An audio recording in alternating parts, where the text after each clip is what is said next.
Professor Antonio पेरेग्रिनो दा Costa, वय वर्ष 92, राहणार सांतिनेज Panaji, Brazil, Spain, London, Argentina, Portugal, Uruguay, America अशा देशातल्या सिम्फनी ऑर्केस्ट्रांमध्ये व्हायोलिन वादक, 12 वर्ष गोव्याच्या कला अकादमीमध्ये शिक्षक. काय म्हणता, पुरस्कार? हो, गोव्याच्या सरकारने साधी दखलही घेतलेली नाही या कलाकाराची. वयाच्या 92व्या वर्षी देखील थरथरत्या बोटांनी आपल्या व्हायोलिनमधून काळीत चिरून टाकणारे सूर काढणाऱ्या एव्हरग्रीन कलाकाराबद्दल एक खास रिपोर्ट आम्ही तुम्हाला या बुलेटिनमध्ये दाखवणार आहोत. एकंदरीतमध्ये आपलं मनपूर्वक स्वागत. गोव्यात आज काय काय घडलं आणि कुठल्या बातमीची चर्चा आहे याविषयी या बातमीपत्रामध्ये नेहमी तुमच्यासमोर या घडामोडी आणण्याचा आमचा प्रयत्न असतो. याही वेळी आम्ही या बुलेटिनमधून तुमच्यासमोर काही घडामोडी आणणार आहोत. पण सगळ्यात आधी जाऊया आमच्या डिजिटल न्यूजरूममध्ये. तिथे आमची संघवी आहे. संघवी, काय अपडेट्स आहेत तुझ्याकडे? आज गोव्यात आज काय काय घडलं आहे? दिनेश, राज्याच्या पर्यटन विभागानं सार्वजनिक दक्षता ॲप लॉन्च करणार असल्याचं सांगितलं आहे. यामध्ये गोव्यामध्ये जे पर्यटक येतात त्यांच्या काही तक्रारी असतील तर त्या तिकडे त्यांना मांडता येणार आहेत आणि तसंच त्या ॲपमध्ये हॉटेलच्या लिस्टसुद्धा असणार आहेत. या लिस्टनुसार पर्यटक चूज करू शकतात त्यांना कोणतं हॉटेल हवं आहे ते. आणि महत्त्वाचं म्हणजे जे काही बेकायदेशीर निवासी आणि हॉटेलचा व्यवसाय सध्या सुरू आहे त्याच्यावरती आळा बसणार असल्याचं सांगितलं जात आहे. पर्यटन मंत्री रोहन खंवटे यांनी ही पत्रकार परिषदेमध्ये माहिती दिली आहे. दुसरी बातमी आहे ती म्हणजे मुख्यमंत्र्यांनी तक्रार पोर्टल सुरू करणार असल्याचं सांगितलं आहे. नागरिकांना जो काही त्रास होतो आहे तर तो त्या तक्रारी त्यांना त्या ॲपमध्ये मांडता येणार आहेत आणि हे काही असणार आहे ते सरकारी जे कर्मचारी आहेत त्यांच्या बाबतीत असणार आहे. यावर काँग्रेसचे जे माजी अध्यक्ष आहेत गिरीश चोडणकर यांनी म्हटलं आहे की जर तुम्ही सरकारी कर्मचाऱ्यांच्यावरती निशाणा साधत असाल तर जे काही भ्रष्ट मंत्री आहेत त्यांच्यावर सुद्धा तुम्ही अशी तक्रार किंवा असं ॲप लॉन्च केलं पाहिजे असं त्यांचं मत आहे. आणि तिसरी बातमी आहे ती म्हणजे बाबुश मॉन्सेरात यांनी मेगा जॉब फेअरचं आयोजन केलेलं आहे. 8 नोव्हेंबर रोजी हे मेगा जॉब फेअरचं आयोजन आहे ते होतं आहे. त्यामुळे गोव्यातले जे काही तरुण वर्ग आहेत त्यांना नोकरीची संधी उपलब्ध होणार आहे. दिनेश, धन्यवाद संघवी या माहितीबद्दल. आणखीन एक महत्त्वाची बातमी म्हणजे गोव्यात आलेल्या पर्यटकांनी काळजी घेणं गरजेचं आहे. कारण गेल्या 4 दिवसात बागा, कळंगूट, वागातोर समुद्रात बुडणाऱ्या 21 पर्यटकांना दृष्टीच्या जीवरक्षकांनी वाचवलं आहे. यात 6 मुलंही आहेत. तेव्हा काळजी घ्या. आणखी काही महत्त्वाच्या बातम्या आपण पाहणार आहोत, पण त्याआधी पाहूया कुठच्या बातम्या झाल्यात आजच्या हेडलाईन्स. मोपा सुरू झाला तरी सध्याचा दावोळी विमानतळ राहणार सुरूच. केंद्रीय नागरी उड्डाण राज्यमंत्री VK सिंग यांनी गोव्यातल्या एशिया पॅसिफिक कॉन्फरन्समध्ये दिलं आश्वासन. गेल्या 5 वर्षात गोव्यातल्या एकाही लाचखोर कर्मचाऱ्याविरोधात लाचलुचपत प्रतिबंधक विभागाकडे दाखल झाली नाही तक्रार. तक्रारींसाठी हेल्पलाईन करणार सुरू, ACBचं स्पष्टीकरण. येत्या विधानसभा अधिवेशनात मांडणार नवं पर्यटन विधेयक. पर्यटकांच्या तक्रारींसाठी डिसेंबरपर्यंत सुरू करणार व्हिजिलन्स ॲप. पर्यटन मंत्री रोहन खंवटे यांची नवी घोषणा. जमीन हडप प्रकरणात निलंबित झालेल्या अधिकाऱ्यांची नावं जाहीर करा. तृणमूल काँग्रेसची मुख्यमंत्र्यांकडे मागणी.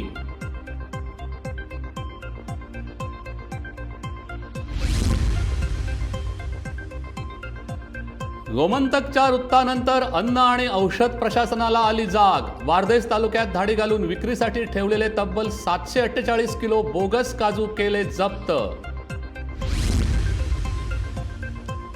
आणि दुचाकी चालकाला धडक देऊन पळ काढणाऱ्या 4 व्हीलरने आणखी एका दुचालकाला दिली धडक. कालापूरमध्ये झालेल्या हिट अँड रनमध्ये 2 जण गंभीर. आपल्या कलेवर नितांत प्रेम आणि जीव असणाऱ्या सच्च्या कलाकाराला आयुष्याच्या संधिकाला सोबत उरते ती फक्त त्याच्या कलेचीच. पणजीत राहणारे 92 वर्षांचे प्रोफेसर अँटोनिओ पेरेग्रिनो दा कॉस्टा हे असेच एक कलाकार. वयाच्या 92व्या वर्षीही आपल्या थरथरत्या बोटांनी 200 वर्ष जुन्या असलेल्या व्हायोलिनमधून अनवट सूर छेडणाऱ्या प्रोफेसर अँटोनिओ यांची ही गोष्ट. 92 वर्षांच्या प्रोफेसर अँटोनिओ पेरेग्रिनो दा कॉस्टा यांचा जन्म चीनचा भाग असलेल्या मकाऊमध्ये झाला आणि वयाच्या 4थ्या वर्षापासून त्यांची व्हायोलिनसोबत मैत्री झाली. तिथल्या एका मिशनरी शाळेत त्यांनी व्हायोलिन शिकायला सुरुवात केली. पण त्यांच्या व्हायोलिनला खरा बहर आला तो ते गोव्यात आल्यानंतर. पणजीतल्या ट्रिनिटी कॉलेजची संगीत परीक्षा पास झाल्यावर त्यांनी मुंबई गाठली आणि त्यानंतर व्हायोलिन वादक म्हणून ते ब्राझीलला स्थलांतरित झाले. 1960 मध्ये ब्राझीलमधल्या सँटोस फिल हार्मोनिक ऑर्केस्ट्रामध्ये ते पहिल्यांदा व्हायोलिन वादक म्हणून सहभागी झाले आणि 1981 नंतर त्यांनी गोवा गाठलं. São Paulo University, muito obrigado. 3 वर्षाचे कंप्लीट कोर्स केला. मागीर म्हाका एक चान्स येयलो. दक्षिण ब्राझीलमधल्या ऑर्केस्ट्रात व्हायोलिन वाजवण्याची मला एक संधी मिळाली. तिथे मला सांगण्यात आलं की मला ब्राझिलियन लोकसंगीत वाजवायचं आहे. म्हाका कितें येयलो, म्हाका आयडिया येयलो to study Brazilian folk music. तें बरें जालें.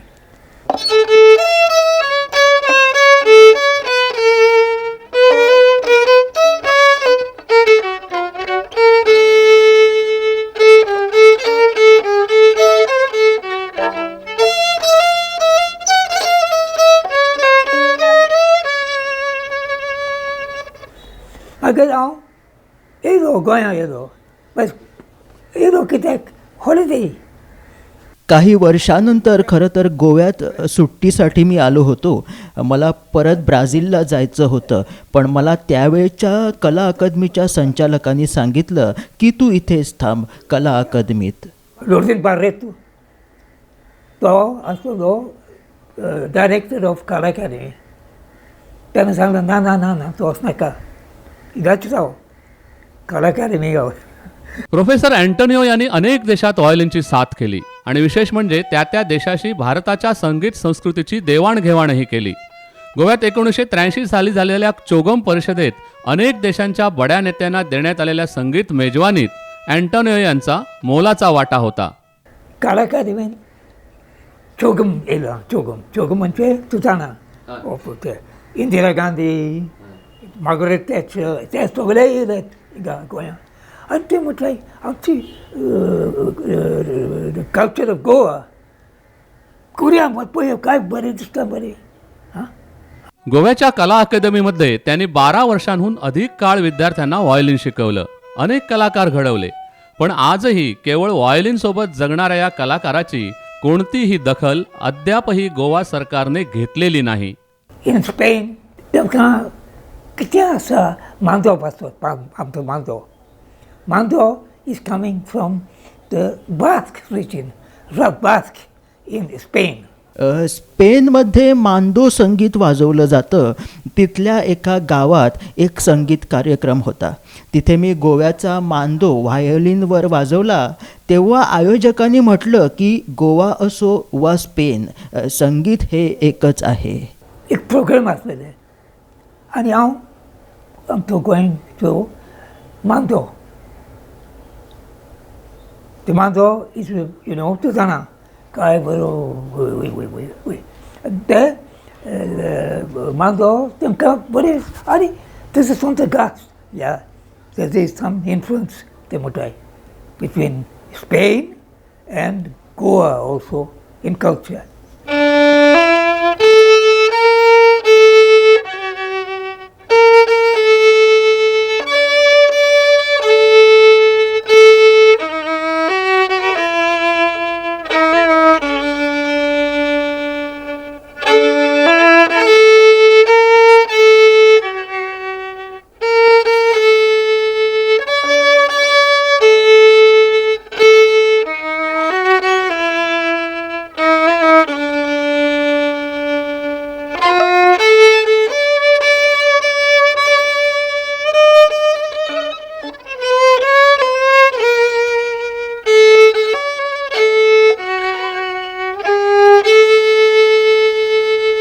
फाटल्या वर्साचे स्टेट अवॉर्ड जाले. प्रत्येक हातून फिल्डान जे हे अवॉर्ड्स दिता न्ही गव्हर्मेंट. गेल्या वर्षी गोवा सरकारने जे राज्य पुरस्कार दिले त्यासाठी प्रोफेसर अँटोनियो यांचं नाव आम्ही सांस्कृतिक मंत्री गोविंद गावडे यांच्याकडे दिलं. मंत्र्यांनी होकारही दिला, पण ज्या दिवशी पुरस्कार जाहीर झाले त्या दिवशी यांचं नाव यादीतच नव्हतं. अँटोनियो काही बोलले नाहीत, पण त्यांना खूप दुःख झालं. कुठल्याही अशा कलाकाराची इतक्या वर्षानंतरही दखल जर त्यांचंच राज्य घेत नसेल तर वाईटच वाटणार ना. बेनिफीट नासलो तरी एक रेकग्निशन जाय आसता.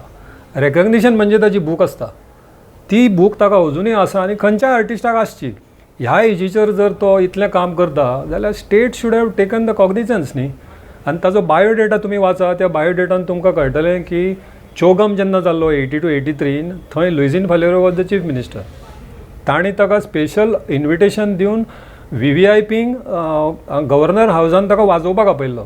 ही was one of the prominent member of that this musicians. Professor Antonio यांनी अनेक कलाकार घडवले. विख्यात व्हायोलिन वादक पंडित मिलिंद रायकर हे त्यापैकीच एक. आपल्या गुरूंचं याही वयातलं असणारं संगीत समर्पण शब्दात सांगता येणार नाही असं रायकर म्हणतात. त्यांच्या समर्पणाविषयी न बोललेलाच बरं, कारण शब्दच नाही आहेत. त्यांची जी उमेद जर बघितली ना ह्या वयामध्ये सुद्धा, आता मला जे त्यांनी शिकवलं ना हे मला असेच 81मध्ये शिकवायचे त्याच पद्धतीत. म्हणजे जरी मी चुकलो तरी मला ते सांगायचे असं वाजव, 10 वेळा चुकलो तर 10 वेळा मला सांगायचे की असंच वाजव. आता या वयामध्ये पण मला ते तसेच शिकवतात. आणि तुम्ही कधी जर इकडे आलात ना अचानक, इकडे जर विद्यार्थी नसेल ना तरी ते व्हायोलिन वाजवत बसलेले असतात एकटेच शांतपणे. म्हणजे तूच माझा सांगती आपण जसं म्हणतो ना त्याच हेतूने व्हायोलिन हे त्यांचं जीवन झालेलं आहे. गोवा ही खरं तर कला आणि कलाकारांची जाण आणि कदर करणारी भूमी आहे. पण आपलं जीवन फक्त कलेसाठी वाहून घेऊन इतरांच्या जीवनात आनंद पेरणाऱ्या कलाकाराची तो जिवंत असेपर्यंत जर कदर झाली तर ती कला जिवंत राहण्यास मदतच होते. गोवा सरकार आता तरी 92 वर्षांच्या या सुरिल्या बोटांची दखल घेईल हीच अपेक्षा. Bureau report, Gomantak TV.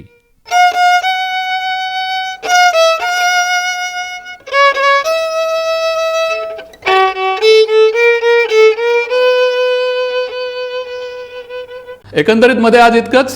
जाता जाता आठवण करून देतो की गोव्यातल्या ताज्या आणि अचूक माहितीसाठी गोमंतक TV या आमच्या यूट्यूब चॅनलला जरूर सबस्क्राईब करा. तसंच दैनिक gomantaktv.com या आमच्या वेबसाईटलाही फॉलो करा. तसंच आमच्या फेसबुक पेजलाही फॉलो करा.